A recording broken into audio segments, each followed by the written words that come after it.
और चलिए बात करते हैं बीजेपी का मिशन जम्मू कश्मीर। आपको बता दें विधानसभा चुनाव जम्मू कश्मीर में होने हैं और इसी कड़ी में लगातार बीजेपी चुनावों को लेकर मंथन कर रही है। बीजेपी की केंद्रीय चुनाव समिति की बैठक भी हुई जिसमें आधी से ज्यादा विधानसभा सीटों को लेकर उम्मीदवारों के नाम तय हो चुके हैं। और आपको बता दें 50 से ज्यादा सीटों पर पहली सूची में आज लिस्ट भी सामने आ सकती है।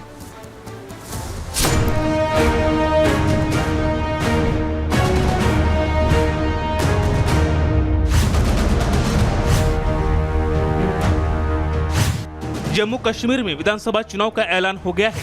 पहले चरण की वोटिंग में अब 1 महीने से भी कम का वक्त बचा है, लिहाजा बीजेपी ने इस चुनाव के लिए अपनी पूरी ताकत झोंक दी है। श्रीनगर से दिल्ली तक बैठकों का दौर जारी है। उम्मीदवारों मुद्दों पर चुनावी रणनीति को लेकर लगातार मंथन हो रहा है और इसकी कमान खुद केंद्रीय गृह मंत्री अमित शाह ने संभाली है। बीजेपी की केंद्रीय चुनाव समिति की बैठक में पीएम नरेंद्र मोदी, गृह मंत्री अमित शाह और बीजेपी के राष्ट्रीय अध्यक्ष जेपी नड्डा समेत कई वरिष्ठ नेता शामिल हुए। इस मीटिंग में चुनावी रणनीति, मुद्दों और उम्मीदवारों के नाम पर चर्चा हुई। जम्मू डिवीजन और कश्मीर डिवीजन दोनों को लेकर के अलग अलग चर्चा हुई है। राम माधव जी किशन रेड्डी के साथ जब पीएम नरेंद्र मोदी ने चर्चा की है तो फोकस जम्मू डिवीजन पर सबसे ज्यादा रहा, क्योंकि जम्मू डिवीजन में 43 सीटें आती हैं और 43 सीटों में से 34 सीटें ऐसी हैं जो कि हिंदू बाहुल्य हैं या फिर यहाँ पर हिंदू मतदाता निर्णायक भूमिका निभाते हैं। तो साथ ही साथ बीजेपी का फोकस उन सीटों पर भी है जहां पर मुस्लिम मतदाता है। हाल ही के चुनाव हुए थे, सरपंच के चुनाव, उसमें भी बीजेपी ने अच्छा प्रदर्शन किया था। लोकसभा चुनाव में भी बीजेपी का वोटिंग जो परसेंटेज है वो अच्छा रहा था। जम्मू कश्मीर विधानसभा चुनाव के लिए पार्टी ने आधे से ज्यादा सीटों पर नाम तय कर लिए हैं। साथ ही बैठक के दौरान जम्मू की सभी सीटों पर सहमति बन गई है। पार्टी उम्मीदवारों की पहली सूची आज जारी हो सकती है।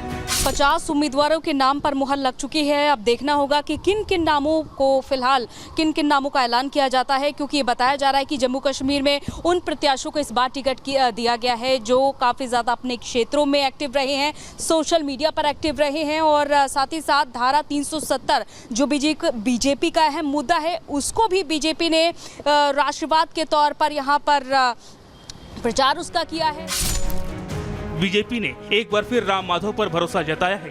पिछली बार जब जम्मू कश्मीर में बीजेपी ने पीडीपी के साथ मिलकर सरकार बनाई थी तो इसका क्रेडिट भी राम माधव को ही गया था, लेकिन इस बार हालात बदल गए हैं। परिसीमन के बाद समीकरण में काफी बदलाव आया है। परिसीमन के बाद जम्मू में 43 और कश्मीर में 47 सीटें हो गई हैं। जम्मू में बीजेपी की स्थिति पहले से ही बेहतर है, ऐसे में वो कश्मीर में ज्यादा फोकस करना चाहती है। जम्मू कश्मीर में कमल खिलाने के लिए बीजेपी ने खास प्लान तैयार किया है। जम्मू में बीजेपी पहले से ही मजबूत है, ऐसे में वहां ज्यादा से ज्यादा सीटें जीतने के लिए जुगत लगाई जा रही है। दूसरी तरफ कश्मीर के सियासी समर के लिए अलग से रणनीति बुनी गई है। दरअसल ऐसी खबर है कि बीजेपी किसी भी पार्टी से गठबंधन नहीं करेगी। कश्मीर घाटी में बीजेपी 8 से 10 निर्दलियों पर दांव लगा सकती है। इस फार्मूले को बीजेपी लोकसभा चुनाव में आजमा चुकी है। बीजेपी का फोकस जम्मू रीजन से ज्यादा सीटें जीतने का है। अगर बीजेपी जम्मू में रिकॉर्ड सीट जीतकर कश्मीर में निर्दलियों का समर्थन कर पाती है तो घाटी में बीजेपी पहली बार अपने दम पर सरकार बना सकती है। Bureau report, Republic Bharat. तो घाटी में चुनाव को लेकर तैयारियां पूरी हैं, लेकिन इसी भी जमीयत इस्लाम को लेकर जमकर चर्चा हो रही है, क्योंकि घाटी के 2 बड़े नेता इस संगठन पर बैन हटाने की मांग को लेकर जो है वो अड़े हुए हैं। जिसके बाद अब बड़ा सवाल ये है कि आखिर जमीयत इस्लाम है क्या, और ये सवाल अब क्यों उठाया है इस मांग के बाद, अपनी इस रिपोर्ट के जरिए आपको विस्तार से बताते हैं।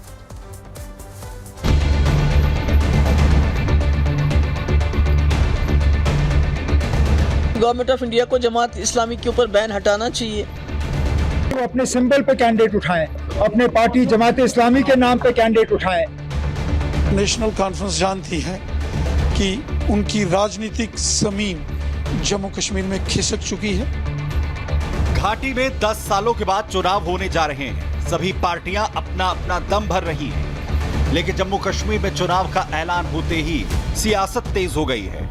घाटी के 2 बड़े नेता महबूबा मुफ्ती और उमर अब्दुल्ला जमात इस्लामी के समर्थन में उतर आए हैं। दोनों नेताओं ने कहा कि जमात इस्लामी पर प्रतिबंध हटना चाहिए, अगर ना हटे तो जमात के उम्मीदवार निर्दलीय चुनाव लड़ें। दरअसल जम्मू कश्मीर में होने जा रहे विधानसभा चुनाव में जमात इस्लामी के 37 साल के बाद एक बार फिर भारतीय संविधान की शपथ लेकर चुनावी प्रक्रिया में शामिल होने की अटकलों पर अब पूर्ण विराम लग गया है। हाल ही में जमाते इस्लामी पर प्रतिबंध को दिल्ली स्थित गैर कानूनी गतिविधियों की रोकथाम ट्रिब्यूनल ने सही ठहराया है। ऐसे में फिलहाल अगले 5 सालों तक उस पर प्रतिबंध जारी रहेगा। जिस जमाते इस्लामी का कश्मीर में दबदबा माना जाता है और जिस पर प्रतिबंध लागू कर आतंकी संगठन घोषित किया जा चुका है, वहीं आज दोबारा लौटने का इच्छुक तो है, पर सरकार के हस्तक्षेप के चलते अपने आप को असहाय मान रहा है। लेकिन घाटी के 2 बड़े नेता महबूबा मुफ्ती और उमर अब्दुल्ला जमाते इस्लामी के समर्थन में उतर आए हैं। दोनों नेताओं ने कहा कि जमाते इस्लामी पर प्रतिबंध हटना चाहिए, अगर ना हटे तो जमात के उम्मीदवार निर्दलीय चुनाव लड़ें। जमात इस्लामी जो एक ऐसी ऑर्गेनाइजेशन जिसका तालीम में बहुत बड़ा रोल रहा है, जिन्होंने सैलाब में बहुत बड़ा काम किया, जिन्होंने कोविड में लोगों की बड़ी मदद की, उनके ऊपर बैन लगा दिए। क्यों लगाया बैन? अगर आप चाहते हैं कि वो इलेक्शन में हिस्सा ले रहे हैं, बहुत अच्छी बात है, पर उस जमात के ऊपर से बैन हट जाना चाहिए। बदकिस्मती से इलेक्शन ब्यूगल बजने से पहले उनके ऊपर लगाई हुई बैन उठी नहीं। शायद वो अब इंडिपेंडेंट जो है कैंडिडेट्स उठाएंगे। बिस्मिल्लाह, हम तो चाहते थे कि वो अपने सिंबल पे कैंडिडेट उठाएं, अपने पार्टी जमाते इस्लामी के नाम पे कैंडिडेट उठाएं। लेकिन सवाल यह है कि क्या महबूबा मुफ्ती और उमर अब्दुल्ला घाटी में अलगाववाद को बढ़ावा देना चाहते हैं? लेकिन वहीं बीजेपी इस मामले पर पीडीपी और नेशनल कॉन्फ्रेंस पर जमकर हमला बोल रही है। कल तक तो ये कह रहे थे कि हम अकेले अकेले चुनाव लड़ेंगे, सब सीटों पर चुनाव लड़ेंगे, और जब चुनाव आयोग ने घोषणा की तो रातों रात श्री राहुल गांधी जी, श्री खड़गे साहब जम्मू कश्मीर पहुंचते हैं। कभी फारूक अब्दुल्ला साहब का दरवाजा खटखटाते हैं, कभी महबूबा मुफ्ती जी का दरवाजा खटखटाया जाता है। आखिर क्या कारण है? कांग्रेस और नेशनल कॉन्फ्रेंस जानती है कि उनकी राजनीतिक जमीन जम्मू कश्मीर में खिसक चुकी है। हालांकि चंद दिनों पहले तक इस बात की पूरी उम्मीद जताई जा रही थी कि कश्मीर में आतंकवाद और अलगाववाद की जननी कही जाने वाली जमाते इस्लामी पर लगा प्रतिबंध हट जाएगा, जिसके बाद जम्मू कश्मीर में बड़ा राजनीतिक बदलाव देखने को मिलेगा। ये उम्मीद यूं ही नहीं बनी थी। इस साल जुलाई महीने में जमाते इस्लामी के नेता अब्दुल हमीद गनी उर्फ हमीद फयाज ने कहा था कि गुलाम कादिर वानी के नेतृत्व से हमारी एक समिति विधानसभा चुनाव में शामिल होने के मुद्दे पर केंद्र के साथ बातचीत कर रही है। हाल ही में संपन्न हुए लोकसभा चुनाव में बड़ी संख्या में जमाते इस्लामी के नेताओं और कार्यकर्ताओं ने वोट भी डाले थे। जमाते इस्लामी पर केंद्र सरकार ने फरवरी 2014 में 5 वर्ष के लिए प्रतिबंध लगाया था। इस प्रतिबंध को इसी साल फरवरी में दोबारा 5 साल के लिए बढ़ाया गया। जमाते इस्लामी पर आखिर क्यों बैन लगा है? अब सवाल यह है। दरअसल अलगाववादी और आतंकवादी घटनाओं का समर्थन जमाते इस्लामी करता रहा है। जमाते इस्लामी पर आतंकियों को ट्रेंड करने के आरोप हैं। आतंकियों को फंड करना और शरण देना भी इसमें शामिल है। वहीं आतंकियों को लॉजिस्टिक मुहैया करना, वहीं जम्मू कश्मीर का मिलिटेंट विंग इसे माना जाता है। जमाते इस्लामी की इन हरकतों की वजह से उस पर बैन लगाने का कदम उठाया गया। वहीं जानकारों की माने तो नेशनल कॉन्फ्रेंस और जमाते इस्लामी का ही कश्मीर के हर गली मोहल्ले में कैडर है।